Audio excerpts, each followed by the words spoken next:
Olá, minhas amigas e meus amigos, estamos aqui para mais um episódio do nosso podcast Pode Pensar Diferente e hoje eu recebo a minha professora do mestrado, minha orientadora, que eu gosto muitíssimo, então esse episódio para mim está sendo super especial, estou muito feliz, né? Porque hoje nós vamos conversar com ela, que é professora doutora em Filosofia do Direito, a professora Maria Edith de Azevedo Marques Borba de Vasconcelos, tá? Então fica por aí que eu tenho certeza que vocês vão gostar. Ela vai falar de coisas maravilhosas aqui, vai ajudar, vai inspirar muita gente, então já curte, já compartilha, fala com os amigos, que vai ser super legal esse episódio aqui. Seja bem-vinda, professora Maria Edith. Bom dia, meu querido. Muito obrigada pelas palavras. Eu já gostaria, de plano, de agradecer o seu convite, né, que é, para mim, uma honra estar aqui conversando com você.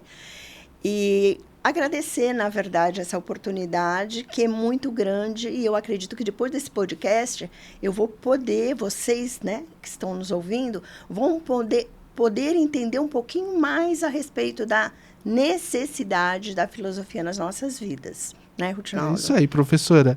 Olha, eu que agradeço, né? Estar com a senhora realmente é sempre uma grande alegria, né? A gente sempre aprende coisas relevantes, não só assim de conteúdo mesmo, né?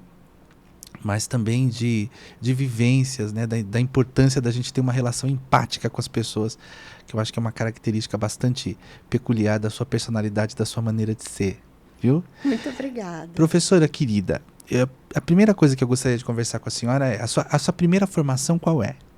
A graduação. A minha graduação, a primeira graduação que eu entrei foi em letras, né? Eu comecei o curso de letras, mas eu não terminei. Mas ele me ajudou, né, do início, a escolher o direito. Eu fui para a área do direito, porque eu sempre gostei muito de escrever, de ler. Concluí essa minha graduação e fui, na verdade, fazer o mestrado e o doutorado já com 40 anos, com quase 40 anos. Com 39 anos eu comecei o meu mestrado. Então, assim, é o que eu chamo do chamado da vocação, porque eu tinha que passar por esse caminho, até de vivência, até esses 40 anos, para eu poder fazer a escolha que, na verdade, estaria latente dentro de mim e que eu ainda não havia conseguido colocar em prática. E aqui eu abro um parênteses, que eu, desde criança, quando eu comecei a estudar, entrei no colégio, naquela época era diferente do que é hoje, né? Na primeira série, com 7 anos, eu já tinha lá a minha lousinha e eu dava aula para ninguém, né? Eu dava aula fingindo que eu era a minha professora. E eu escrevia na lousa. O que eu fazia? Eu pegava a mesma matéria que eu tive no colégio e ia repetindo. Era uma coisa assim que já mostrava de alguma forma, né, o gostar de dar aulas. E eu acabei alfabetizando, inclusive, funcionárias da minha casa. Eu adorava fazer isso. Eu consegui, com 9 anos de idade, eu já conseguia fazer isso. Então, assim, por isso que eu falo em vocação latente, porque ela estava dentro de mim e ela foi despertada com o mestrado e com o doutorado. Mas havia alguém na sua família que já trabalhava no magistério? Quer dizer, quais são as suas referências em relação a isso? A sua mãe? Não. Pai? Eu não tinha, não. Não tenho referências familiares. Eu acho que a minha referência maior foram os meus professores. Olha que beleza. Eu ainda tenho contato com a minha professora da primeira série, professora Maria Helena, que eu admirava demais. E eu acredito que as professoras que eu escolhi, que eu elegi me espelhar, elas foram a minha grande referência. Olha só que interessante. Né? Então, assim, eu acabei despertando, porque eu tinha um escritório de advocacia, né? Quando eu fiz o mestrado e o doutorado. E o que eu fiz? Na verdade, quando eu tinha o mestrado. Porque quando eu terminei o mestrado, eu abri na minha mente a possibilidade de começar a dar aula. Eu fui convidada para dar algumas aulas e eu me encantei por dar aulas. Né? Foi uma grande paixão que eu descobri, que depois virou amor, né? A paixão é muito súbita, mas felizmente ela virou amor. E, na verdade, eu resolvi fechar o meu escritório, porque eu tinha que fazer uma opção. Na época, meus filhos eram adolescentes, né? E eu tinha que fazer uma opção entre estudar, dar aulas e manter o meu escritório aberto. Então, eu decidi fechar o meu escritório, não me dedicar à advocacia, porque eu acreditei que a vida acadêmica seria muito mais prazerosa para mim e muito mais útil para as pessoas, né? Advogados a gente tem muitos por aí. E, na verdade, foi essa a escolha que eu fiz. E, a partir de então, eu não deixei mais a vida acadêmica. Eu persegui os estudos, continuo ainda estudando, né? E, na verdade, foi assim que eu comecei essa maravilha de vida que é a vida acadêmica. Ela é apaixonante. Então, mas no fundo eu acho que a senhora encontrou a vocação ali, quer dizer, já era latente, como a senhora Sim. mencionou, mas no fundo, quando a senhora se viu no ambiente acadêmico, a senhora se reconheceu ali. Exatamente, né? Eu me reconheci. Sem contar que os professores... E aí a sensação de pertencimento. Exatamente, uma sensação de pertencimento. Os professores, né, o professor Risato Nunes, que foi o coordenador do nosso curso Sim. de mestrado, que foi a primeira aula que eu tive, foi com ele já me encantou, porque ele me desafiou, né, já na primeira aula. E eu levei aquilo muito assim a sério e me identifiquei mesmo, né? Como você disse, é uma sensação de pertencimento. Isso é muito bom, é um afloramento que dá dentro da gente, muito bom. Que beleza. Agora, o que eu queria entender é só uma coisa, quer dizer, em que momento a senhora pensa, vou deixar a literatura e vou me enveredar pelo direito? Porque nós temos, assim, duas dimensões de palavra. Sim. Né? A literatura, ela provoca uma transformação na sociedade, mas através da modificação da consciência pelo desenvolvimento da relação crítica que o ser humano estabelece com o mundo, com os sentimentos, com a vivência humana. E o direito já é a palavra da força, da ordem. Sim. Quer dizer, então, em que medida eu migro da literatura para o direito? Sim. Na verdade, quando eu migrei, eu tive, na verdade, uma imposição à época do meu querido pai, né? Que Deus o tenha, mas eu morava em Santos, né, à época, como moro até hoje, e vim estudar em São Paulo com 17 anos, quando eu ingressei na faculdade. Só que eu fiquei em casa de parentes, né? A exigência do meu pai era essa, né? Eram outros tempos. Sim. Então, eu fiquei na casa de parentes e depois eu queria ter um pouco mais de liberdade, enfim, e meu pai não me deixou sair. Ele falou, ou você vai para um pensionato ou você volta para Santos. Aí eu comecei a construir na minha cabeça que eu não iria voltar a estudar letras em Santos, embora nós tivéssemos um bom curso também, mas que eu iria fazer alguma coisa que me fortalecesse mais nessa coisa da escrita, né? Que também está dentro do curso que eu estava fazendo, do curso de letras, e eu comecei a pensar no direito. Né? Então, aí, para não ficar sem estudar, porque naquela época eu vim no meio do ano, eu voltei no meio do ano para Santos, e para voltar a estudar, eu tinha que esperar 6 meses para entrar na faculdade, fazer o vestibular. Então, eu fui frequentar um cursinho. E ali no cursinho, as matérias de humanas, elas me atraíram muito. Como sempre, né? Embora eu tenha feito colegial, elas sempre me atraíram muito. E aí eu comecei a pensar no curso de Direito. Até porque nós tínhamos uma faculdade só à época, né? A Unisantos, que era maravilhosa, formou muita gente que acabou florescendo dentro da área, né, em vários segmentos. E eu resolvi partir para o direito. Aí prestei vestibular, entrei, fui bem classificada. E aí seu pai ficou contente? Aí meu pai ficou super feliz. Então, assim, na verdade, aquilo que ele, na verdade... No fundo, ele desejava isso. Não forçou a fazer, foi melhor para mim, né? Eu até fiz depois um pouco mais do curso de letras, mas eu não consegui me diplomar. Sempre vinha alguma coisa que estava em primeiro lugar, com prioridade, eu não consegui terminar a faculdade de letras. Mas foi ótimo. Meu pai tinha toda a razão. Que beleza, né? Tinha toda a razão. E foi assim, foi por uma coisa que começou como pessoal para me encaminhar, mas eu digo que na vida tudo tem um propósito, né? Então o propósito deveria ser esse. E aí depois que a senhora se forma, a senhora começa a advogar imediatamente? Então, eu já advogava, né? Na verdade, assim, eu me casei quando eu me formei. Eu já tinha a ordem, né? Que era feita de uma forma diferente do que é feita hoje. Eu já tinha a ordem, mas aí eu me casei com 23 anos. Né? E eu trabalhava já num departamento jurídico de uma empresa em Santos, e eles estavam só esperando o meu diploma para eu formar o departamento jurídico aqui de São Paulo, enfim, porque eu sempre estagiei, né? Então, eu já estava, assim, mais acostumada. E aí, esses planos vieram por água abaixo porque eu me casei. Tá?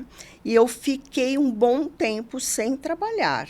Eu só fui, na verdade, abrir o meu próprio escritório quando os meus filhos eram adolescentes e o meu pequeno já estava com 5, 6 anos, para eu poder, na verdade, exercer a advocacia. Mas antes do meu escritório, eu exerci em outros escritórios. Né?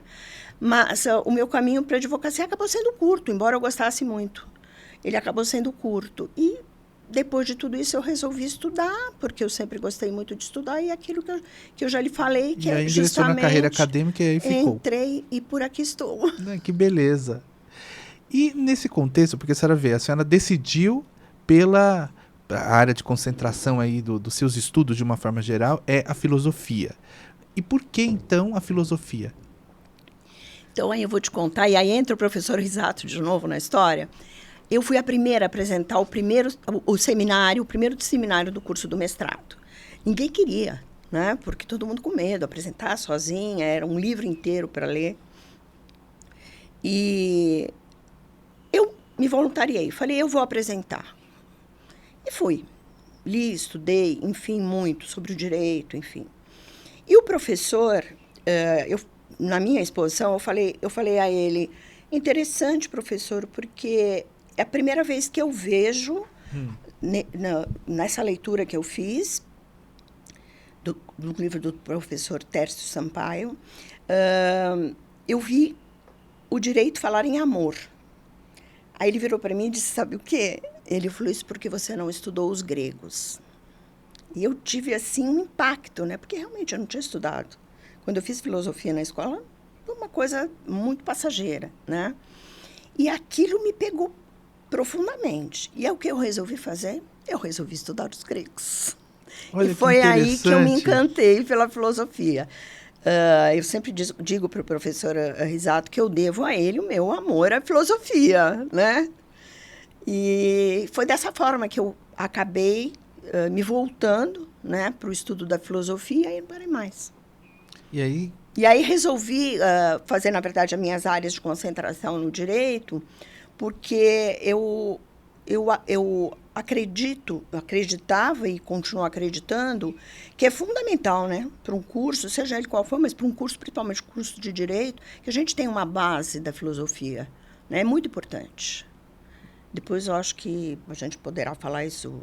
Sim, a gente já pode até avançar, porque eu acho que esse é um ponto central também, né? Quer dizer, em que momento a filosofia, quer dizer, na sua vida ela entrou de uma forma, em função de um despertar que foi provocado por um professor. Sim. Que tem... A gente sabe que a gente conhece o professor Risato, a gente sabe a paixão que ele tem também e o amor que ele tem pela filosofia. Mas, assim, dentro desse contexto, porque geralmente aluno de graduação em Direito, eles acham que, muitas vezes, aquelas disciplinas de primeiro ano, como filosofia, sociologia, não são tão relevantes assim, ou que poderiam ser substituídas pelas dogmáticas, por assim dizer. Sim, sim.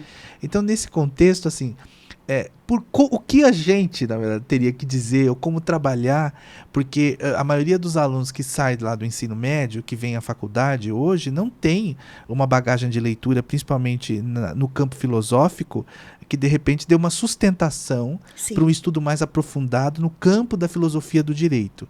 Então, assim, como trabalhar isso e por que a filosofia, nesse ponto, é tão relevante?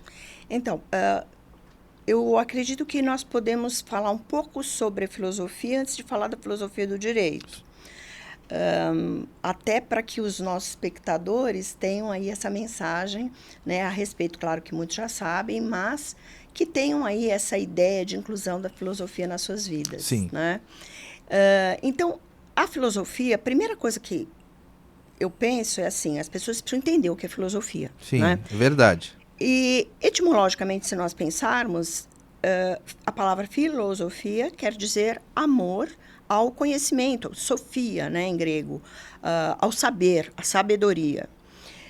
Então, por aí a gente já começa a ter uma ideia, né? Esse amor não é a tradução para nós, não seria o mesmo, não seria um outro tipo de amor, a não ser o amor-amizade, né?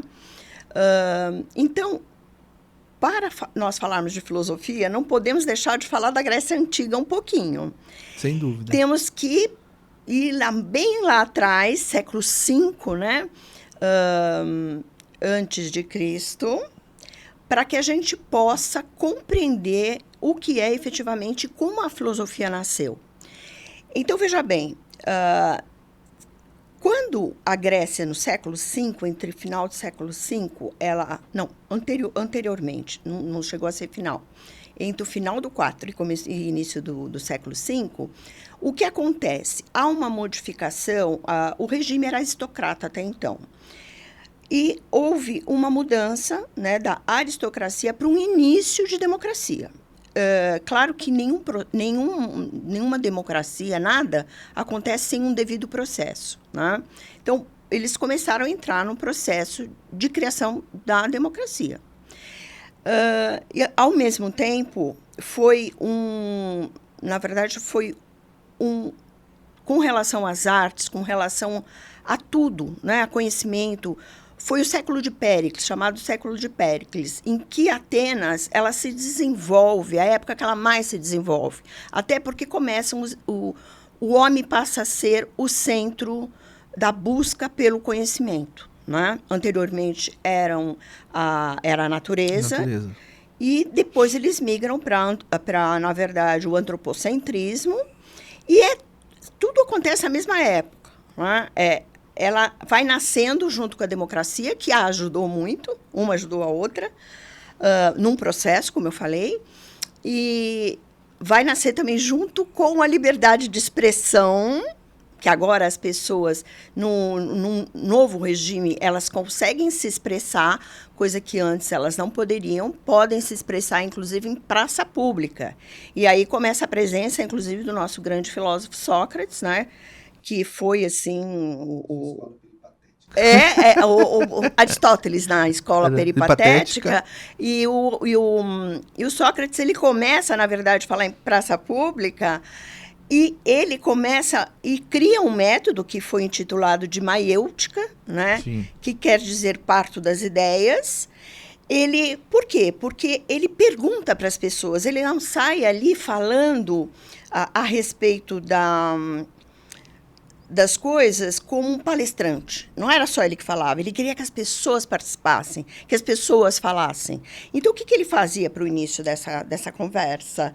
Ele perguntava, né? Ele perguntava para as pessoas, por exemplo, o que você acha do belo? Ele não perguntava o que é belo para você, fulano, cicrano, uma obra, enfim. Não, o que é o belo?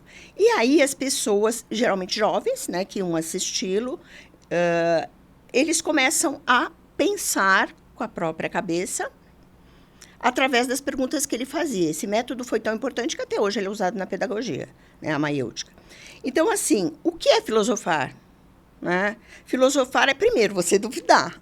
Você tem que duvidar para filosofar. Você não pode aceitar qualquer pensamento. E acho que esse é o ponto principal.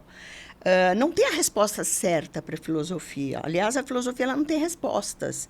São várias respostas. Ela não tem uma resposta única. Por isso ela é chamada de aporética. Né? Então, o perquirir, o perguntar, é que vai nos levar ao caminho da filosofia. Ou seja, você vai buscar o conhecimento através, primeiro, da dúvida, depois das perguntas. E aí, sim, você tem condição de chegar a algum conhecimento. Veja que as crianças, eu costumo falar que as crianças são filósofos natos. Por quê? Porque elas, numa determinada idade, 7 anos, agora eu acho que até menos, né? 5, 6 anos, porque as crianças estão muito avançadas aí, elas começam, na verdade, a perguntar por que isso, por que aquilo. Né? Os pais ficam loucos, que muitas vezes não conseguem responder tudo, mas a criança, por quê? Ela começa a se interessar pelos assuntos que ela não conhece e ela quer saber o porquê daquilo. Então, eu costumo dizer que as crianças são os primeiros filósofos, só que depois a gente perde, né? Essa fase. Ela dura só enquanto a gente é criança, né? Então, mas sabe o que eu tenho pensado? Porque o que eu ouço frequentemente de alunos em relação à questão da filosofia? Porque não se identifica, às vezes, a utilidade prática, como se a filosofia tivesse, ou que todo tipo de ciência necessariamente tivesse que levar a uma conclusão exata, né? Uma verdade absoluta e irrefutável. Exatamente. E a filosofia não labora com essa perspectiva. Ela, na verdade, assim, a filosofia, até um dos primeiros livros que eu li de filosofia, até por indicação do professor Risato, foi do grande Franco Montoro, né, que ele escreve. E a primeira coisa que ele pergunta, ele começa a falar da inutilidade prática da filosofia. Né?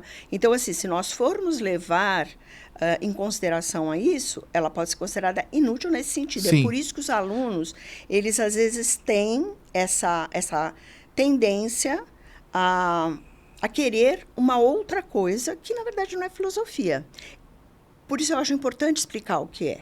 Porque a filosofia vai nos levar a pensar. Na medida que você vai perquirir, que você vai começar a ir através do amor da sabedoria e do conhecimento, que você vai andar nesse caminho para ter conhecimento, você começa a desenvolver em você a importância da filosofia. Porque é através desse caminho que você vai chegar a conhecimentos de todas as outras matérias, né?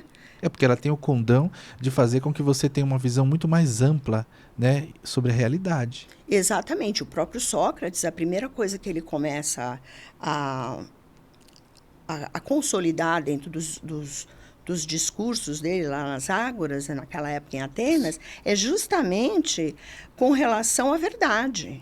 Né? Ele, por exemplo, quando você lê a Apologia de Sócrates, que ele mesmo se defendeu no julgamento dele, você vê o quanto ele é verdadeiro. Né? Porque ele, inclusive... E morreu pela defesa de suas ideias. Sim. Tamanha a importância do pensamento. Exatamente. Ele não quis, ele teve duas propostas para não ser morto, para não ser julgado. Ou sair de Atenas definitivamente, não voltar nunca mais, e desdizer o que ele falou para os jovens, ele negou. E também a fuga, que foi elaborada pelos próprios discípulos dele. Ele também não aceitou, nem para fugir da morte. Por quê? Porque ele procurava a verdade. Né? E não só isso, eu acho que também seria, se ele não pudesse expressar o que ele pensava, seria a sepultura dele. Exatamente. Né? Porque aí tá negócio, ele ia viver porque não tinha morrido materialmente, mas do ponto de vista do pensamento que para ele era tão caro, já teria havido a sepultura. Exatamente. Então, assim... claro que nós teríamos muito para falar desse assunto, mas não temos esse tempo todo, né?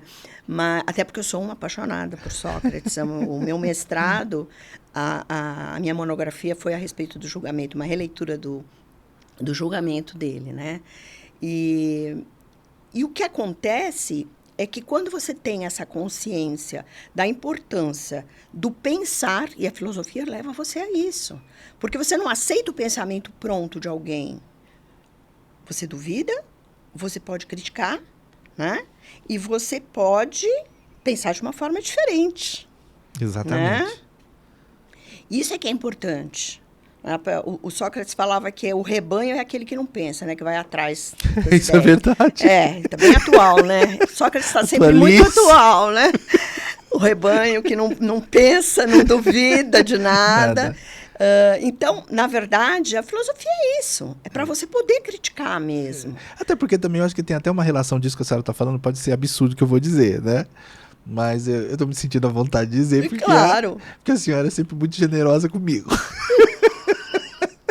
Mas olha, o que eu vejo muito é essa relação, por exemplo, das pessoas acharem essa inutilidade, às vezes, em relação ao estudo da filosofia, porque nós vivemos, sobretudo nestes tempos, numa sociedade muito líquida, né? Sim. Então eu acho que as coisas têm que ter uma coisa assim, tudo é muito imediato, as coisas não têm profundidade. Então nós vivemos, na minha opinião, existências que não têm raízes profundas em matéria de conhecimento e que não estabelecem hoje, porque hoje os vínculos de uma forma geral também, eu vejo, seja nas relações humanas, ou seja, nessa relação que se estabelece sobre a importância do conhecimento, é superficial. Exatamente. Porque as coisas mudam, tudo é rápido, então você vê aquele negócio, a cultura de orelha de livro, é a frase... A resenha da internet, exatamente, o copia e cola. Exatamente, né? Quer dizer, agora essa profundidade, essa estrutura e essa base, quer dizer, até porque, no meu pensar, o estudo da filosofia, ele demanda um esforço muito grande. Sim. Você precisa querer. Precisa querer. Você querer... E entender o que é filosofia. E precisa trabalhar por isso, porque é muito suor para você construir esse entendimento. Não é um romance quando você lê filosofia. Não. Então, quer dizer, tem muito trabalho envolvido e é alguma coisa que você não vai perceber de uma maneira imediata. Sim. Então, isso é uma coisa que você vai construir para uma existência com raiz. Exatamente, você falou tudo, com existência com raiz. Quando você falou na nossa sociedade líquida, né, Zygmunt Bauman, maravilhoso, que cunhou esse termo, não podia ter acertado mais, né? A nossa sociedade continua cada vez mais líquida. E é exatamente isso, as pessoas querem utilidade para tudo. E nem tudo tem aquela utilidade imediata. Né? A utilidade passa a ser de uma percepção um pouco mais futura. Né? E hoje é o imediatismo. Você tem que ser útil, imediato, senão você não serve. Né? E é por isso que acontece. Você colocou muito bem, Rutinaldo, é exatamente isso. Então, mas é que eu penso muito, porque eu tenho uma preocupação muito grande, como é a sua também, a gente já conversou várias vezes sobre isso.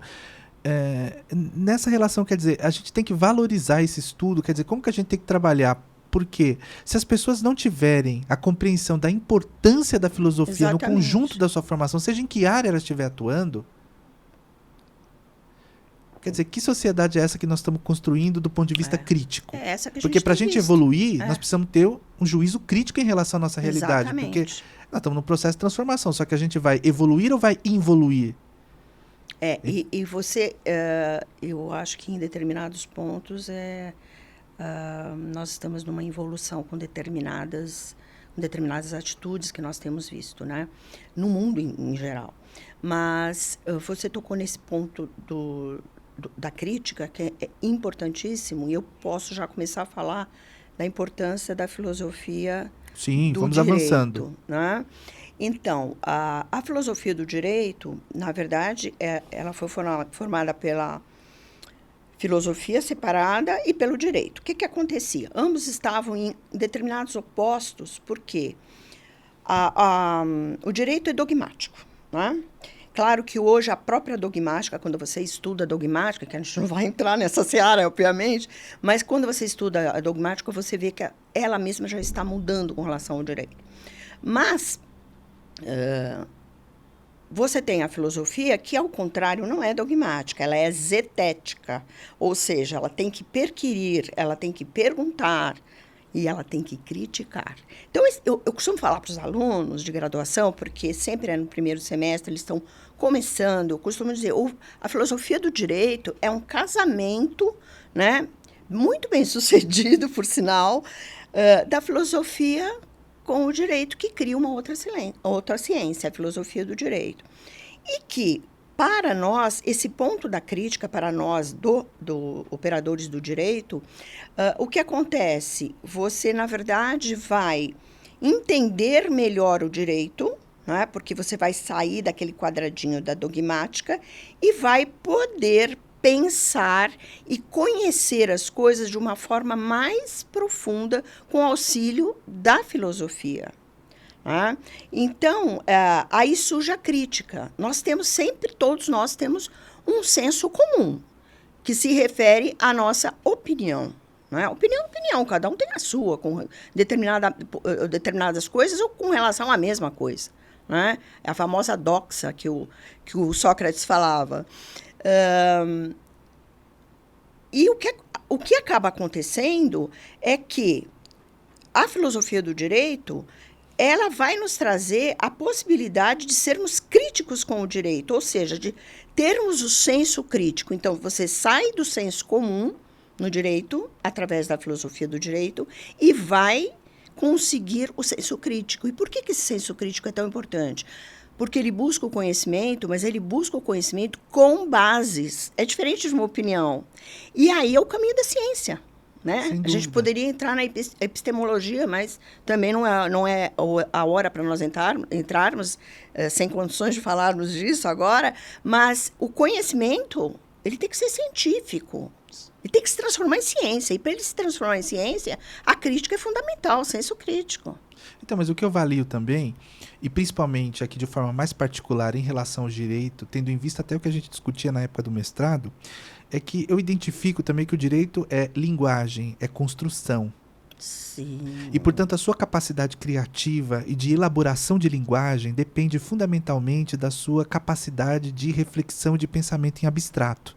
Eu não tenho como criar se eu não tenho repertório. Exatamente. E o repertório, atualmente, ele está muito empobrecido por conta até aí do problema que acaba causando a consulta através da internet e tudo mais, as redes sociais. Você está deixando um pouco a linguagem de lado. Né? A linguagem no direito ela é fundamental. Você disse uma coisa acertadíssima, que através da filosofia nós vamos criando essa linguagem tão necessária dentro do direito. Se há um empobrecimento da linguagem, acaba tendo um empobrecimento do próprio direito. E também eu vejo, querida professora Maria Diti, uma outra questão, porque nós que trabalhamos assim com essa perspectiva jurídica, frequentemente nós estamos discutindo questões que são eminentemente filosóficas, como por exemplo a questão da justiça. O que é a justiça? Sim. E nesse juízo de valoração, porque quando o fato concreto se apresenta e temos de tomar uma decisão, seja no campo da providência judicial que se vai adotar, ou mesmo da decisão que se vai tomar à luz de uma sentença, é necessário fazer uma valoração. Sim. Quer dizer, então, como é que anda o nosso juízo? O que é um juízo equânime? Né? Então, quer dizer, como que nós vamos conseguir estabelecer um mecanismo efetivo de valoração ou conseguir fazer um melhor juízo se nós não temos capacidade de uma reflexão profunda e crítica sobre o que nos é apresentado? Exatamente. Eu costumo falar também para os meus alunos, numa linguagem mais simplória até, porque eles precisam começar a entender mais, nós precisamos puxar esse entendimento, essa dedicação que eles vão ter com o direito, né? Então, o que acontece? Eu dou sempre o exemplo de, por exemplo, os juízes, né? Como é difícil você julgar. Como é difícil você fazer justiça. Porque, muitas vezes, o juiz está cumprindo o direito, mas não está sendo justo. Por quê? Porque os dois, na verdade, justiça e direito deveriam caminhar juntos, mas nem sempre caminham. E quando eu falo verdade. Que o juiz Exatamente ele não consegue, ele não está fazendo isso propositalmente, ele tem que aplicar a lei. Não é que ele não tem o desejo de materializar mas a muitas justiça. vezes ele não consegue. As provas que ele tem, por exemplo, testemunhais, periciais, não levam à conclusão às vezes verdadeira, né? Ele tem que lidar com essa situação. Então, veja a dificuldade de se julgar, né? Então, a filosofia do direito, ela entra aí. Tanto, Rutinaldo, que a filosofia, você sabe disso, a filosofia do direito, ela é matéria obrigatória em todos os cursos de pós-graduação stricto sensu, tanto mestrado como doutorado. Queiram ou não, nós temos que ter um crédito em filosofia do direito. Por quê? Porque ela é muito importante. E o aluno, ele não percebe, como você mesmo já colocou anteriormente, ele não consegue perceber essa importância enquanto ele não souber exatamente o que é filosofia. Ou seja, ele tem que aprender a pensar. Eu costumo dizer que a eles, eu falei, a gente precisa começar a pensar juntos aqui na classe. Por isso que nós pegamos assuntos atuais, textos, enfim, para debater. Por quê? Porque é uma forma de você ir trazendo para fora o seu pensamento e formando o seu pensamento crítico. Então, mas, professora, o que eu penso também é o seguinte, porque hoje a gente tem, nessa sociedade de consumo que a gente vive, Sim. em que a gente vive, nós temos essa questão do imediatismo, do ter e não do ser. Nesse contexto, como fazer com que esse aluno, que de repente tem essa referência hoje, essa questão das redes sociais, do mundo do espetáculo, né, do conto de fadas, como trazer esse aluno para uma reflexão do ser? Sim. Porque hoje, o que ele quer? Quais são as referências? Exatamente. Então, por aí eu vejo até também essa questão do desinteresse. Às vezes, não estou falando que é geral, porque, evidentemente, Claro, existem alunos que logo percebem. Percebem, até porque também, às vezes, tem uma formação desde a base que viabiliza a compreensão e desenvolve-se o gosto, seja pela filosofia ou seja pela leitura profunda do que é importante, que são os clássicos. Sim, exatamente. Então, o que eu estou querendo dizer, traduzindo em miúdo, o que eu estou querendo dizer é o seguinte: será que a escola que nós temos hoje, tanto as escolas de direito, quanto a escola que nós temos aí, médio, ou ensino médio, ou ensino de base, será que nós estamos trabalhando de uma forma que, de fato, viabilize o interesse desses alunos? Ou então, qual seria o caminho para a gente começar a retomar a grande relevância que a filosofia já teve em outras épocas? Você tocou num assunto importantíssimo e que eu gostaria de me expressar até um pouquinho. Tem aí uma conjunção com a educação. E nós tivemos, veja bem, rapidamente falando, a evolução do ensino da filosofia, né? Enquanto Brasil colônia, nós, na verdade, começaram... Com a vinda dos jesuítas, começou a se ensinar filosofia, mas uma filosofia totalmente voltada à religião, que já não é uma filosofia pura, é uma filosofia da religião. Por quê? Porque eles queriam a catequese dos índios, né? Primeiramente, enfim. Então, o contato com a filosofia, ela não conseguia surgir, porque surgia primeiramente dessa forma.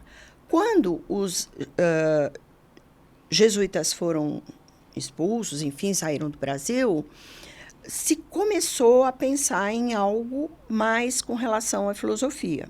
Só que a filosofia ainda era muito elitista, ou seja, só tinha aula de filosofia e precisavam ser escolhidos professores adequados com o pensamento político da época, né? E o que acontece? Essas escolas, elas começam a surgir, mas não para todos, né? Até porque naquela época era difícil ter estudo para todos. Eram só os privilegiados mesmo, a grande elite, que advinha até da nobreza, de Portugal e tudo mais, que tinha a oportunidade de estudar, porque negros, índios e mulheres eram discriminados já naquela época, né? Talvez isso explique até a discriminação que nós temos ainda. Então, o estudo demorou para ser feito. Depois ele começa a se desenvolver no Brasil. Mas, em 1964, com a ditadura, ele começa a arrefecer, né? Ele começa a ser tirado, e aí até que ele é abandonado de vez. Ele é trocado pela educação moral e cívica, né? Que, na verdade, cria o que, na verdade, se pretendia, né? O governo da época pretendia era formar uma ideologia militar nos alunos, né? Eu tive educação moral e cívica, né? Na escola, e tive na faculdade com a sigla OSPB. Tá? Inclusive, ela era, na Faculdade de Letras, ela era, na verdade, ministrada por um militar. E é exatamente isso, a ideologia militar, né? Tive depois também no direito, né? Que era um padre que nos ministrava essa matéria. Então, vejam, a filosofia foi substituída para o OSPB. Simples assim. Naquela época houve isso. Quer dizer, não tinha filosofia, era o OSPB. Era o OSPB, não tinha filosofia. Né? A filosofia, ela tinha, assim, alguns... ainda formaram-se alguns resquícios, né? Depois, já mais próximo do final da ditadura. E aí, felizmente, nos anos 80... né, com a abertura que houve, felizmente, e depois a reconquista pela democracia, ela foi inserida novamente. Mas ela ainda precisaria ter um olhar diferente, né? Para que abrangesse, na verdade, desde sempre, a escola. É o que eu acredito também. Eu acho que essa formação, ou essa educação para a filosofia, ela deveria vir desde base mesmo, porque aí nós teríamos quando esses alunos chegassem à faculdade, teriam um lastro muito grande, Sim. inclusive para poder produzir mais conhecimento em função da bagagem que já trariam, porque às vezes o que a gente identifica na faculdade é essa dificuldade de compreensão de textos, né, de leitura, dificuldade com escrita, que é muito grande, que é o que a gente tem hoje, e grande. tudo isso vem não só, claro, mas no meu entendimento, uma parte muito significativa, se não substancial disso, da incapacidade de reflexão, o que decorre da ausência de desenvolvimento desse pensamento à luz da ausência da filosofia. Exatamente. E você sabe que os alunos que eu tive, que estudaram, né, a filosofia na escola, eles já conseguem uma acomodação maior para a filosofia do direito e eles conseguem, na verdade, são alunos que escrevem muito melhor, que se expressam melhor, tá? E que interpretam melhor, que é o grande problema, como você acabou de falar, a escrita, a interpretação. O aluno hoje ele não sabe interpretar, né? O aluno que ainda está em maior número, eles não conseguem. Por quê? Porque não leem. E a filosofia ajuda nisso também. Aliás, a propósito, sabendo um parênteses aqui, a senhora viu que decretaram a falência da Livraria Cultura. Isso diz muito. Né? Isso diz muito. Isso revela, assim, a ressonância magnética, eu diria, do Brasil, em termos de leitura. Aliás, eu falei agora... Não é nem a radiografia, nem a fotografia, é a ressonância magnética, né? Não há interesse em comprar livros. O pessoal fala, não, mas é que hoje as pessoas não compram livro físico. E também não compram, poucas pessoas adquirem, né, os livros. A senhora tem razão. Então, assim, é porque o brasileiro, ele realmente, eu não sei como que está agora essa pesquisa feita com relação a quantos livros o brasileiro lê por ano. As últimas pesquisas que eu vi foram, assim, muito tristes, porque é pouquíssima leitura. Né? Então, assim, esse fato da Livraria Cultura demonstra bem isso. Né? Então, agora, se a gente tivesse, voltando só àquela questão, quer dizer, não a luz, mas em função das trevas que a ausência da filosofia provoca. Exatamente. Né? Porque a filosofia, sim, lança luz, mas a ausência dela constitui treva. E aí a gente pode lembrar bem do mito da caverna de Platão. Exatamente. Né? Era essa relação importante. Essa relação é importante. É até uma alegoria que é bastante utilizada hoje, e eu fico feliz por isso, nas escolas, enfim. E justamente sair das trevas, de dentro da caverna, encontrar a luz. O único que teve coragem de procurar, né, a luz, ele encontra a luz. O que é? A escuridão é a ignorância, não é? E a luz é o conhecimento. E ele, na verdade, mostra essa alegoria para ensinar o caminho do filósofo, que sai da ignorância e vai buscar, através da luz, o conhecimento verdadeiro, que é o que vem da filosofia. Por quê? Porque é o pensar, o criticar, o duvidar, enfim. Isso vê que mesmo essa questão, né? Mesmo se dizendo que havia luz ou que havia uma outra perspectiva além da caverna, os que estavam imersos na ignorância não queriam sair. Esse é um ponto que nós poderíamos, inclusive... Já dá um outro podcast. Porque ele é atualíssimo, né? É super atual. Muito atual. Super atual. Muito atual. Aliás, eu trabalho muito esse mito, viu? Com assuntos, com os meus alunos. Com assuntos atuais, né? Porque ele é sempre atual. E aí eles vão pegando o jeitinho, né, da filosofia. Acabam não odiando, pelo menos. Acabam tendo aí... a gente acaba tendo uma participação, porque... Claro que isso depende muito da maneira com que você vai ministrar essas aulas também, né? Eu procuro dar uma utilidade para a filosofia no sentido de trazer, como eu já lhe disse, acontecimentos atuais, né? E textos atuais para eles importantes, porque você até mencionou dos clássicos, né? Eu não tenho mais condição de dar os clássicos para eles lerem, porque eles não leem. Eles pegam a resenha na internet, entendeu? E aí fica complicado. Mas outra questão avançando também nisso, como é que a senhora vê? Porque nós tivemos uma mudança, essa é a minha compreensão. A senhora pode naturalmente pensar diferente em relação a isso. Mas nós tivemos uma mudança muito significativa em relação àquilo que nós praticávamos de educação e o que nós estamos praticando hoje por conta da questão do ensino à distância. Sim. E nesse contexto, assim, a mim causa muita preocupação, porque mesmo essa questão das relações que se estabelecem numa faculdade, porque uma faculdade não é só conteúdo.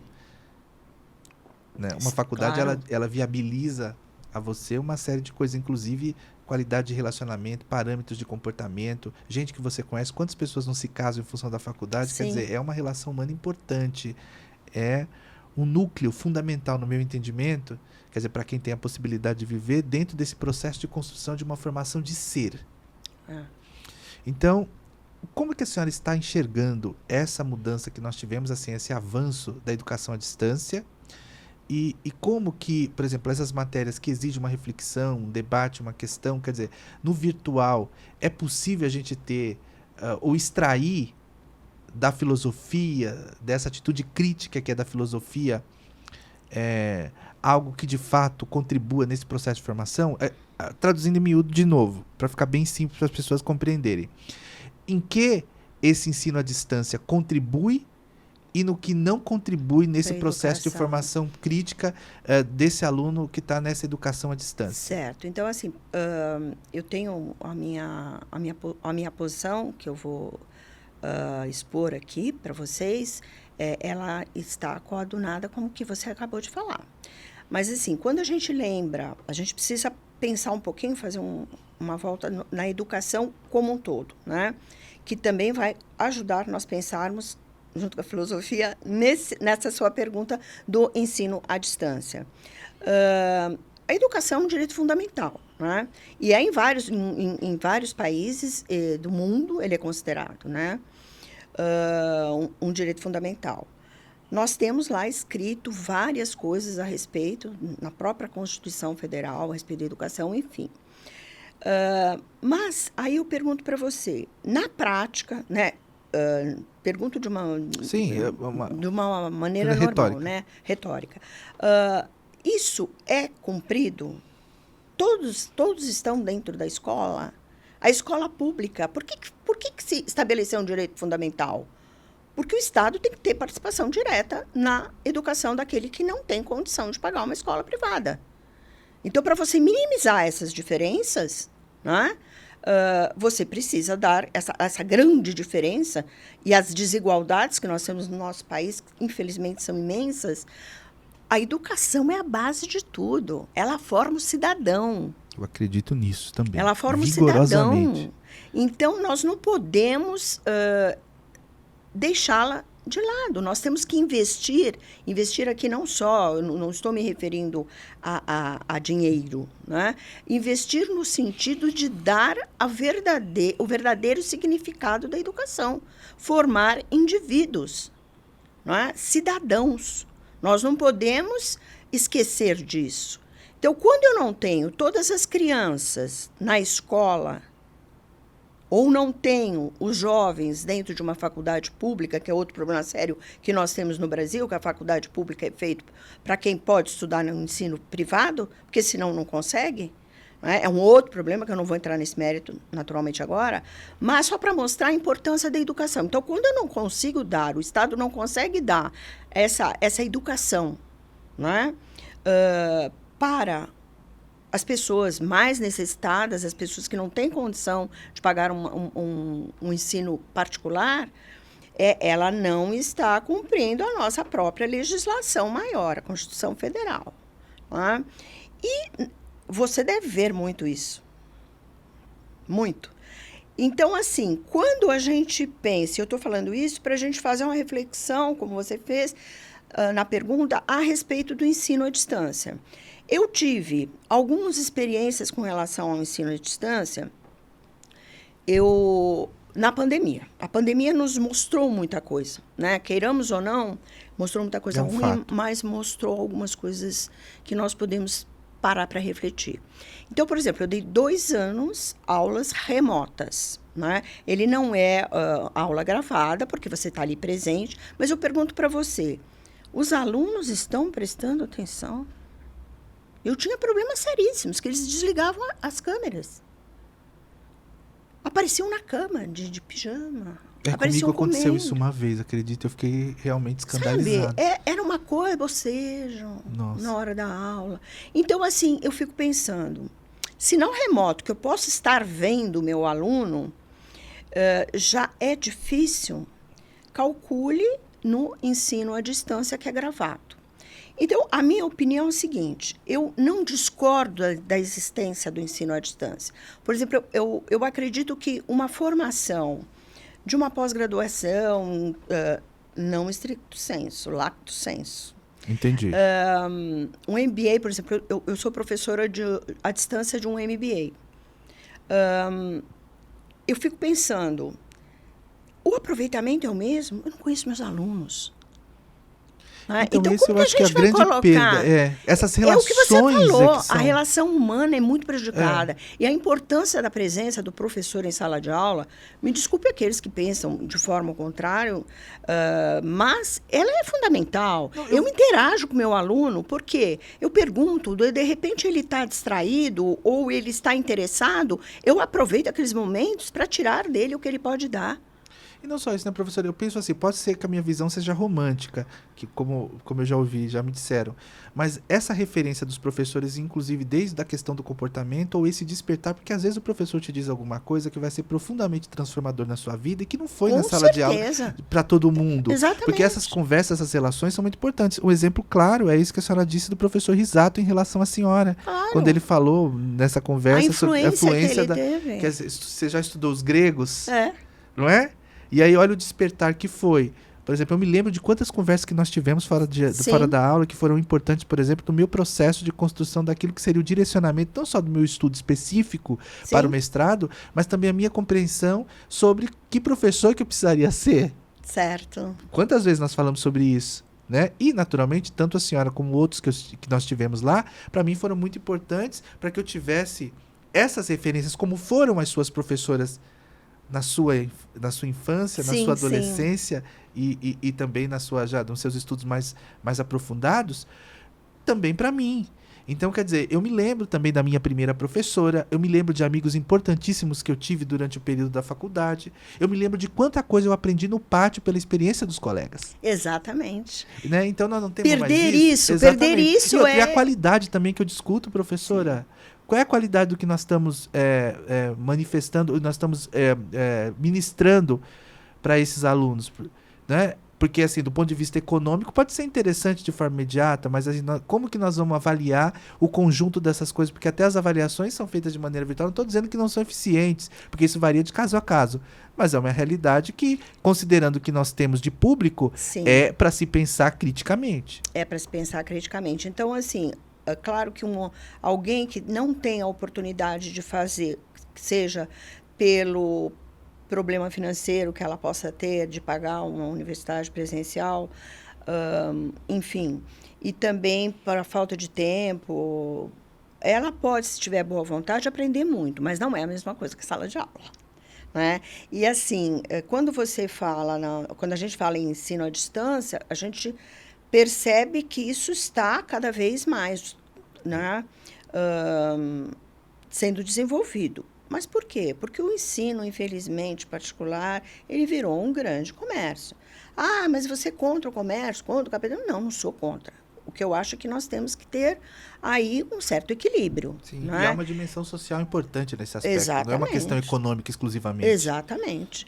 Então, assim, acho que esses aspectos eles têm que ser muito vistos. Nós, lá na faculdade que eu ministrava aula, tivemos, abriram, né, o MEC tinha aberto para se inscrever no ensino à distância do direito.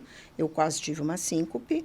Mas, inclusive, nós chegamos a gravar algumas aulas para quando o MEC viesse mostrar. Mas, felizmente, no meu ponto de vista, por um lado, e talvez infelizmente por outro, não foi aprovado. A ordem teve a sua o seu papel, né, a Ordem dos Advogados do Brasil, enfim. Eu acho que não é um curso para se fazer à distância. Eu, Maria Edith, não acredito. Então, porque se perde muito. O contato com o professor que se dedica, o professor que realmente está ali querendo ensinar, e nós aprendemos também, né, muito com os alunos. Eu falo isso para eles. Sem dúvida. É um aprendizado constante. É uma relação simbiótica. E como que você vai ter troca. Como você vai ter essa relação de troca no ensino à distância? Muito difícil. Você nem conhece aluno e professor. E às vezes você tem um professor lá que está dando aula para 500 alunos em campos diferentes. Quer dizer, é uma imagem no computador. Eu acho isso cruel, sinceramente. Claro que eu estou falando do meu lado professora. Até seria fácil para mim. Eu vou dar um ensino à distância e vou... Mas eu, sinceramente, a minha opinião, eu penso como você.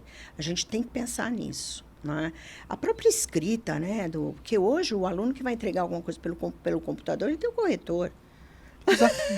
É fato. Não é? Fato. A senhora então, tem razão. Tem várias coisas a serem observadas, né? Eu acho que as críticas estão abertas para isso. É claro que nós estamos vivenciando isso agora, é um momento de transição, eu diria. Sim. Então, nós vamos ter que achar, como a senhora falou, essa questão do equilíbrio. O equilíbrio, não é que eu seja contra todo tipo de ensino à distância. Exatamente, eu penso também assim. Existe uma parte em que nós vamos poder aproveitar muito. De trazer realmente o aluno que não tem a condição, como nós falamos, de cursar uma faculdade presencial, por vários aspectos. Mas são, na verdade, duas coisas que precisam ser muito lembradas e que nós precisamos muito, na verdade, refletir a respeito e delimitar até o ponto de equilíbrio que vai esse ensino à distância. Isso é importantíssimo. Concordo. Então, essa pode ser vamos acompanhar isso, que eu mude aí de ideia, e assim é bom, né? A gente não é porque hoje você tem uma ideia que amanhã você não possa desfazer essa ideia. Talvez outras coisas me levem a compreender que, efetivamente, é ótimo para todos, mas, por enquanto, não é o caso. Agora, uma questão que eu acho importante, aproveitando que a senhora está aqui e os seus estudos sobre a Hannah Arendt, que a senhora gosta muito dela, tem um trabalho expressivo de compreensão da obra dela. Que relação? Vamos começar de imediato. Quer dizer, a própria figura da Hannah Arendt eu acho interessantíssima. Sim. Né? Porque é uma mulher que sai da Alemanha nazista, né? É presa, depois consegue fugir, vai para os Estados Unidos e constitui toda lá a sua obra. E ela, inclusive, se não me falha a memória, também ela perdeu, né, a sua nacionalidade alemã, que ficou apátrida. Então, quer dizer, é uma situação que, naquele período que ela viveu, quer dizer, nem documentos me parece que naquela oportunidade, quando ela fugiu, ela tinha. Então, era uma situação muito difícil. Mas, por outro lado, isso foi muito importante para que ela pudesse constituir uma obra relevantíssima para a gente poder analisar, pensar, né, a sociedade, de uma forma geral, a partir da ideia do pluralismo. Sim. Né? E, nesse aspecto, considerando esses temas que são tão atuais... Muito. Muito atuais. Por exemplo, o que a senhora acha sobre essa ideia do pluralismo da Hannah Arendt em relação, por exemplo, ao que nós temos no Brasil hoje? Tá. Então, assim, a Hannah Arendt, sou até suspeita para falar, porque eu sou, assim, foi a grande pensadora do século XX, né? De fato. E pensadora política também, que é muito importante. Ela vai além da filosofia para a ciência política. Sim. Então, ela criou uma teoria, né? Porque ela nem gostava de ser chamada de filósofa. Exatamente. Então, assim, a Hannah Arendt, como você disse, a própria vida dela, quando você vai ler a biografia dela, enfim, você já começa a perceber que ela é uma pessoa singular, né? Era uma pessoa singular no modo de pensar, e tudo aquilo que ela vivenciou em termos da época em que ela viveu, as perseguições nazistas, era uma judia alemã, né? Tudo que ela vivenciou, ela conseguiu trazer para nós, através de todos os livros dela, né? ela conseguiu nos trazer para que nós possamos entender melhor e ter o conhecimento, que muitas vezes nós não teríamos conhecimento de muitas coisas que aconteceram. Também se não fossem os livros dela. Então, assim, as obras dela são maravilhosas. Se você me permitir, eu tenho 3 obras que eu acho, assim, todas são importantíssimas. Por favor. Mas, assim, para colocar na atualidade, que você está me perguntando, eu acredito que entre o passado e o futuro, nós temos um capítulo específico que fala sobre verdade política. E ela, o que ela aborda, assim, falando rapidamente, assim, menos que a essência, mas que é importante para nós percebermos. Ela aborda que verdade e política nunca caminharam juntas, né? Que, na verdade, o político ele não tem a virtude da verdade.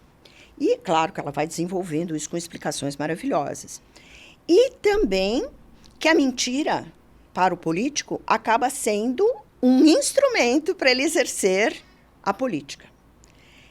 Eu diria assim, isso que Hannah Arendt falava, né? Essa obra nos leva a pensar muito, né? E nos traz aí para a atualidade. Aliás, ela utiliza também a Alegoria da Caverna no capítulo dessa obra, para falar exatamente com relação à verdade e à política. É claro que nós temos políticos que não são, infelizmente, a maioria, mas nós temos políticos maravilhosos, né? Que têm o dom, enfim, e que muitas vezes não conseguem até exercer, né, a política como querem, ou até abandonam a política por conta de serem engolidos por um sistema político que está já feito há muito e muito tempo.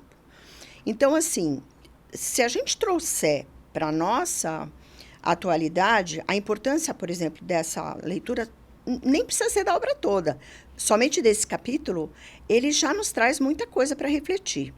Ela é muito atual, né? Hannah Arendt parece que antevia, na verdade, o que iria acontecer, né? É impressionante. É impressionante. Então, o que acontece? Para a gente trazer para os dias de hoje, veja, politicamente falando, e dos políticos falando.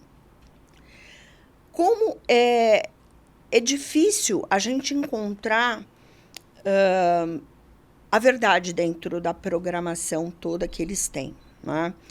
Então, por exemplo, as próprias campanhas, né? E você pode dizer isso porque é um deles e eu sei que é diferenciado. As próprias campanhas, as promessas de campanha, são verdadeiras? Não são. Então, Hannah Arendt está com toda a razão quando ela começa lá atrás a fazer essas afirmações com relação à verdade política, que não caminham juntas. Outro ponto importantíssimo, os próprios políticos, eles interpretam a fala deles acomodando naquilo que é do interesse deles. Certo? Então, muitas vezes a interpretação e a fala não são pertinentes com a realidade. Né? Isso acontece muito. Frequentemente. Interesses outros, né? Acontece. É natural. Não estou falando aqui nenhuma novidade. E outra coisa que nós estamos vivenciando, importantíssima de colocar, são as fake news. É verdade. Então, tem muito a ver que fake news é mentira. É mentira, exatamente. Então, assim, são coisas que nós precisamos pensar muito e que estão atualíssimas dentro da obra dela. Claro, ela não vivenciou a internet, infelizmente. Então, mas isso não tem uma relação também com a ideia do Maquiavel de que, para chegar ao poder, tem aquela questão, você não tem trava ética e, portanto, aquele que é o mal, né, que tem esse objetivo, vai. Então, quer dizer, a mentira é um instrumento para isso. Acaba, na verdade, existe, assim, nem podemos começar a falar de Maquiavel, mas, assim, a interpretação dele tem que ser vista também num conjunto da época, enfim. Mas é isso mesmo, os fins justificam os meios. Então. Né? E a mentira é um instrumento disso. É um instrumento. A Hannah Arendt coloca lá essa frase, exatamente. Né? Então, essa obra é muito importante para a gente trazer como reflexão. A segunda obra que eu na verdade, manifestaria a palavra com relação à nossa atualidade, aqui em termos principalmente de Brasil, é Origens do Totalitarismo, que Nossa. é uma obra densa, é uma obra muito difícil, de difícil leitura, porque ela faz, desde o início, um histórico da humanidade, na verdade. Né? E aí, para mostrar o quê? Quando se inicia o totalitarismo. Né? Então, é uma obra que ela vai mostrar 3 pontos muito importantes para nossa discussão atual, ou pelo menos nossa menção atual a respeito. O antissemitismo, que, aliás, as obras dela são todas muito marcadas, né, pelo antissemitismo, com razão, porque ela foi perseguida, né? Então, ela bate muito nessa tecla. Depois, o imperialismo, né, e o nacionalismo. Então, veja bem, são coisas que atualmente nós ainda temos na política, ou pelo menos tentativas. A gente tem ouvido muito, né? Muito. Essa questão. Esse nacionalismo exacerbado a ponto de você, na verdade, rejeitar o outro que você não identifica como nacional. E não permitir que ele seja. Exatamente. Não permitir que ele seja. Desumanizá-lo. Desumanizá-lo. Então, por isso que eu acho que é muito procedente a gente tocar nesse assunto. O antissemitismo, ele, infelizmente, não morreu no mundo, né? Lamentavelmente, Lamentavelmente mesmo, não morreu. E nós vemos, através aí da nossa realidade, que existem células que estão sendo construídas aí de neonazistas, inclusive aqui no Brasil. Então, é um assunto que nós temos que dar muita importância, né? Que ela aborda, obviamente, no livro bastante, e que nós temos que dar muita importância, porque sob pena de nós termos efetivamente a volta do pensamento nazista. Né? Nós já tivemos, aí nos últimos anos, muitas tentativas, né, de se entrar por esse âmbito das experiências, como nós já falamos, imperialistas, nacionalistas, e também com relação ao antissemitismo. Então, assim, é impressionante. Nós pensávamos que, ou pelo menos eu pensava que eram assuntos que nós não íamos ter mais vivenciando, né? Que não seriam só assuntos, seriam tentativas de vivência. Felizmente não conseguimos, né? Mas isso ficou bem claro, principalmente aí nesses últimos 4 anos. Essas pessoas atentarem e se informarem e procurarem um conhecimento maior do que são essas 3 coisas, eles vão perceber. Então, mas é isso que a senhora fala, é importante a gente refletir sobre isso, porque, de fato, se a gente não tiver essa compreensão e não der essa importância que o tema merece, né, então a tendência é que nós tenhamos um recrudescimento dessas ideias terríveis que foram tão maléficas para a humanidade. Exatamente. Né? Então, eu acho que essa discussão é sempre necessária. Sempre. E essa relação que a senhora estabeleceu aí, eu achei muito interessante, porque a gente vê muito isso, né? E, assim, ainda hoje, você ter gente que tem coragem de fazer uma defesa, né, de algo nesse sentido, né, desse tipo de discriminação absurda, abjeta em relação a seres humanos, é alguma coisa realmente que nós não temos mais possibilidade de tolerar. Sim, nós não podemos. A nossa omissão com relação a isso vai nos tornar coautores daquilo que aconteceu com e também a gente isso. não pensar, porque o Fernando Pessoa, uma das cartas que ele escreveu para Ofelinha, que eu gosto muito do Fernando Pessoa. Eu também amo. E ele tem um trecho que ele dizia o seguinte, que quando ele... acho que é a carta em que eles terminam, por assim dizer, porque a Ofelinha foi o grande amor da vida dele. Sim. Né? E aí ele escreve que... Ele dizia assim, que aquele relacionamento deles estava no passado morto, como são mortos todos os passados, né? Mas que no coração ele carregava justamente a vivência que teve com ela e guardava as melhores lembranças, embora o passado tivesse morto. Por que eu lembrei disso? Porque nesse caso, esse passado, nós não podemos deixar que fique esse morto. Não pode ficar morto. Ele tem que ficar permanentemente vivo na nossa memória, como mecanismo de nós lutarmos para que esse supremo mal não volte para o meio de nós. Exatamente. E também, a terceira obra que eu acho que cabe também muito bem nessa nossa conversa é Eichmann em Jerusalém. Ai, nossa, essa... meu Essa Deus. obra é assim, né? É uma coisa... É uma coisa que precisa ser lida também, né? Mas ela, na verdade, o Eichmann, você sabe, alguns também podem, obviamente, saber, mas ele era um oficial da SS, né? Que acabou sendo capturado pelo Exército Especial Israelita na Argentina, aqui pertinho da gente, né? E foi levado a julgamento. E a Hannah Arendt acompanhou todo o julgamento. E esse livro é baseado exatamente no julgamento dele. Então, tem uma força muito grande para nos mostrar vários conceitos, várias oportunidades de nós não nos desumanizarmos.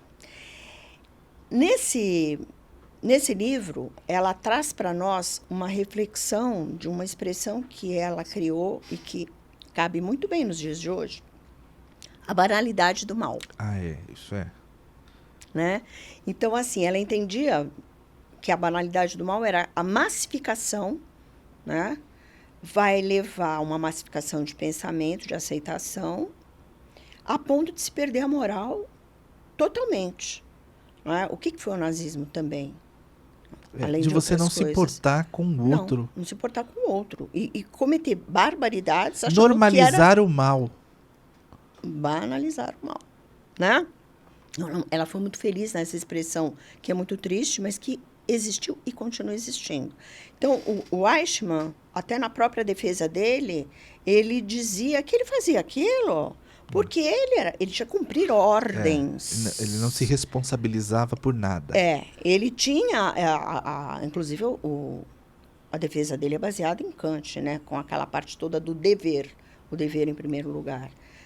Mas existem outras coisas que são mais importantes do que o dever, do que o próprio dever em determinados momentos, como, por exemplo, a exterminação dos judeus. Havia, naturalmente, toda essa pretensão, o nazismo queria isso, o extermínio, né, dos judeus.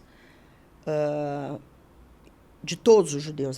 Imagine que loucura, era isso que eles queriam. Então, essa obra mostra bem porque, infelizmente, nós ainda temos a banalidade do mal.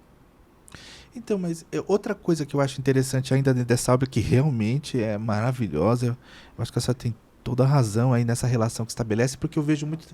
Eu acho que a gente vê muito isso ainda, né? Porque quando a gente verifica, por exemplo, numa sociedade que você tem uma violência tão elevada, que todo dia você tem gente morrendo e a gente não se ocupa disso... Exatamente. Nós estamos fazendo o quê?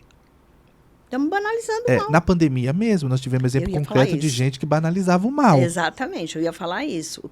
Para trazer para os dias de hoje, primeiro o assunto é lembrar da pandemia. Com relação à demora das vacinas, a falta de estudos, né, com relação às vacinas, falta de investimentos, né, na saúde, na área da saúde, tanto que o SUS, ele trabalhou assim incansavelmente, mostrou o que ele era na pandemia, nós já conversamos sobre isso, a ponto dos hospitais particulares se valerem deles, né, para poder dar conta dos atendimentos, que infelizmente não conseguiram, né? Salvaram-se muitas vidas, mas outras vidas se foram, infelizmente. Então, quando a pessoa não desconsidera que uma pandemia seja uma coisa tão séria como e leve para um outro lado, né, inclusive com declarações inaceitáveis com relação a isso, a falta de oxigênio, por exemplo, né, nos hospitais. Isso é terrível. Você saber que você tem um médico, pensar que ele tem que escolher para quem ele vai dar aquele oxigênio, ou você vê a pessoa morrendo porque não tem oxigênio, ainda teve o problema de Manaus, que na verdade gravíssimo. É uma corrupção triste em meio a uma pandemia, né? Você brincar com saúde não dá, né? Ainda mais numa pandemia. E outra coisa, por exemplo, o negacionismo junto com a banalidade do mal. Quando você se nega a pôr máscara, acha que é um absurdo você cumprir a determinação de um decreto que você tem que usar máscara, contestar, é um negacionismo. né, que é um outro fator E importantíssimo. não tem nenhuma preocupação em relação ao tamanho do mal que a que sua está né, causando. que a sua transgressão legal pode provocar em relação ao Exatamente. outro. Não pensa nisso. É porque você Sou pode ter eu. uma situação de saúde, mas e o outro? A questão era contaminar o outro também, não era só você. Exatamente.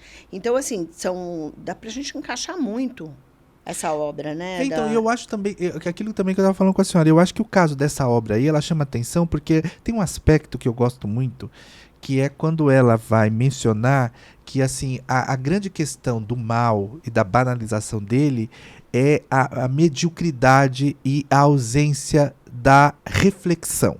Aí entra a filosofia.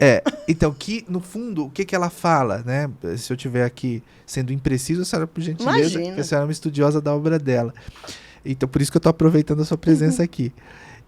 Mas me parece que essa questão da ideia de não refletir, né, a ideia de cumprir ordem sem qualquer tipo de reflexão, porque, diferentemente do que se poderia imaginar, talvez isso seja, na minha compreensão, alguma coisa que ela quisesse deixar claro, que aquele que é o próprio mal, que pratica o mal, né, é o medíocre, que não tem essa capacidade de reflexão, que, diferentemente do que nós poderíamos imaginar, não é a pessoa estereotipada na figura do demônio, Sim. mas é qualquer um medíocre ou um burocrata que, sob o álibi do cumprimento de ordens, como foi o caso do Eichmann, simplesmente pratica o mal indiferente ao ser humano pela sua condição de ser humano. Quer dizer, não enxerga isso. Então, ignora isso, a alegação do cumprimento de ordens com esteio na sua ignorância, na sua mediocridade.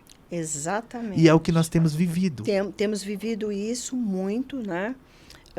Não é um problema pontual só do Brasil, do mundo em geral, mas nós estamos nos referindo ao Brasil porque nós somos brasileiros, aqui que nós vivemos, e aqui nós podemos observar, né? Vivenciar, observar. Então, é exatamente isso. Essa coisa do mal não precisa ser realmente equiparado ao demônio, né? Mas, ao carrasco, né? Mas ele, na verdade, ele advém também dessa ignorância. E aí entra a filosofia, que a gente precisa sair da ignorância. E outra coisa... Voltamos ao início, linkamos. Voltamos ao início. E outra coisa, o negacionismo, ele vai bater de frente com a ciência, né? Ele vai, por exemplo... a Terra é plana, né? Pois é. Terraplanismo. O que dizer? Né? O que dizer? Onde fica a ciência nessa história toda?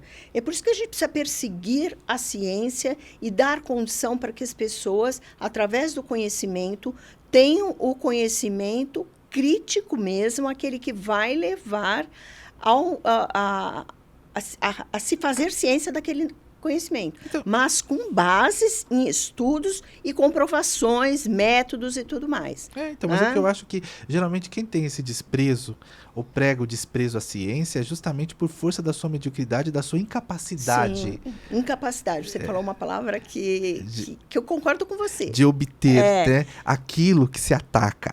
Ou de ser o que se ataca. Porque deve ser terrível, né? Você ter que odiar aquilo que, no fundo, você sabe que é para o bem. Exatamente. É uma condição muito difícil de nós percebermos e vivenciarmos, que é pior, né? Essa condição de, na verdade, não é bem assim, né? Eu sei o que é bem, eu sei o que é mal, mas eu não vou aceitar, eu vou negar.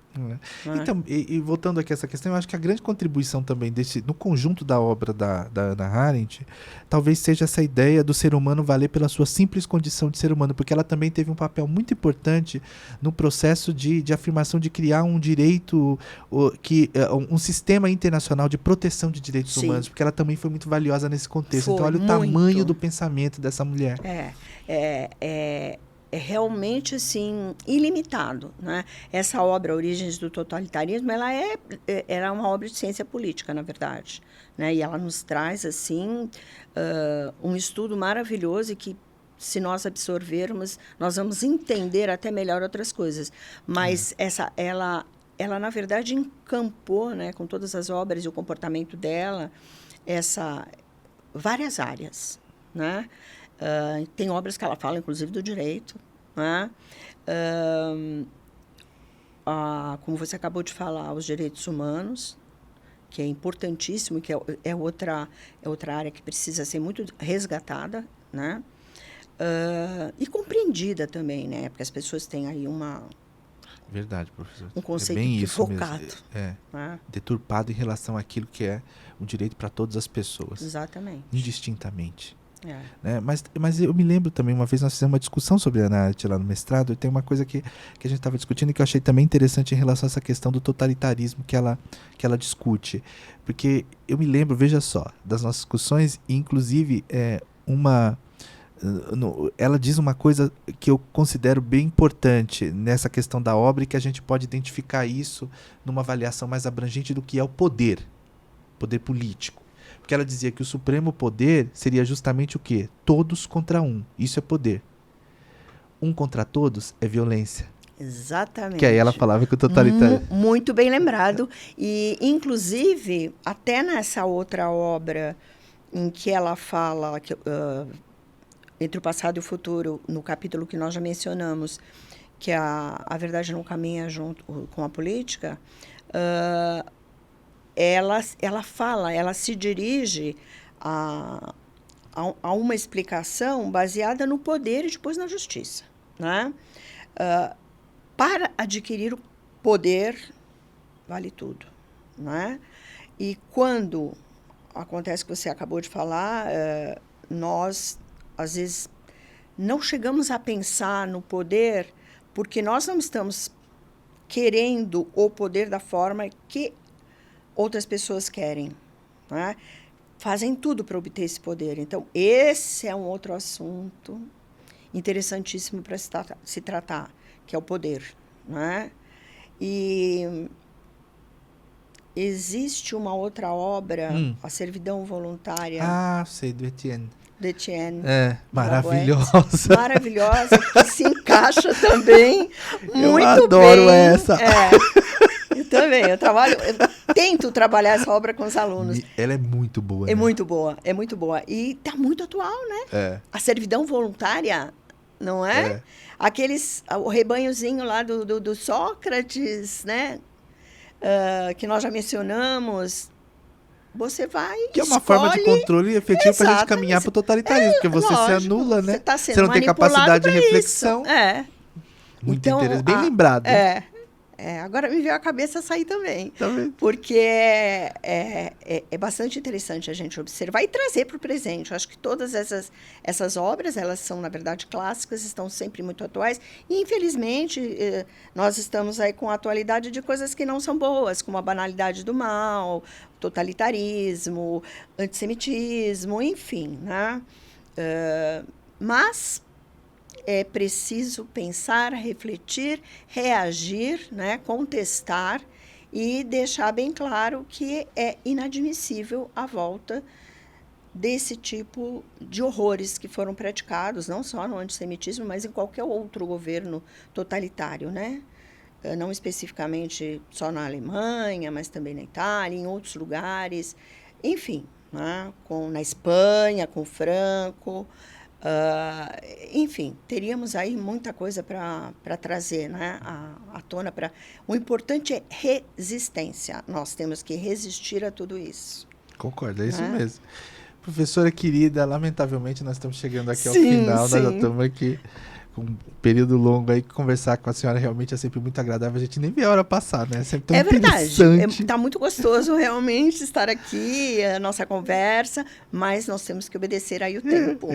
E agora, então, a senhora pode ficar à vontade para fazer suas considerações finais, quiser deixar um recado, falar um pouco, convidar as pessoas, por exemplo, a fazer leituras, a estudar filosofia, né? Que, de repente, o seu convite pode despertar, eu tenho certeza que despertará esse interesse em muita gente. Tomara. Então, pessoal, o que, na verdade, diante de tudo isso que eu acabei de falar, né, essas considerações, eu gostaria que vocês pensassem que a filosofia, ela é fundamental para as nossas vidas, porque nos torna seres pensantes, seres críticos, e não vamos dizer, concordar com tudo aquilo que é colocado para nós. Né? E, naturalmente, a leitura, ela é fundamental para que isso aconteça. A gente precisa começar a perseguir o conhecimento, ainda que seja passo a passo, né? Mas é muito importante que a gente tenha essa conduta de perseguição ao conhecimento para nos tornarmos pessoas melhores, para nos tornarmos pessoas críticas dentro de uma sociedade e não permitir aquilo que não é possível acontecer. Respeitando, é claro, tudo, liberdade de expressão, enfim, democraticamente falando. Querida professora, obrigado por estar a mão aqui. Meu querido, foi um prazer muito grande, uma conversa muito gostosa. E a senhora já é uma alegria muito grande. Eu agradeço muito. Obrigado mesmo. Então, minhas amigas e meus amigos, estamos chegando aqui ao final de mais um episódio do nosso podcast Pode Pensar Diferente. Eu tenho certeza que vocês adoraram a querida professora Maria Edith, que, como vocês viram, que eu tinha dito lá no início, se confirmou, é uma beleza. Certamente deixou aqui conhecimentos que vão ser muito importantes para todos nós. E aí, convidou você aí a se dedicar um pouco mais ao estudo da filosofia, que vai ser muito importante, vai ser transformador na sua vida. Então, a todos vocês, um beijo super carinhoso. Se você gostou, como eu tenho certeza que você gostou, você curte, você compartilha, manda para os amigos. E se Deus quiser, na próxima semana estaremos de volta com mais um episódio do nosso podcast Pode Pensar Diferente. Outro beijão e até lá. Tchau!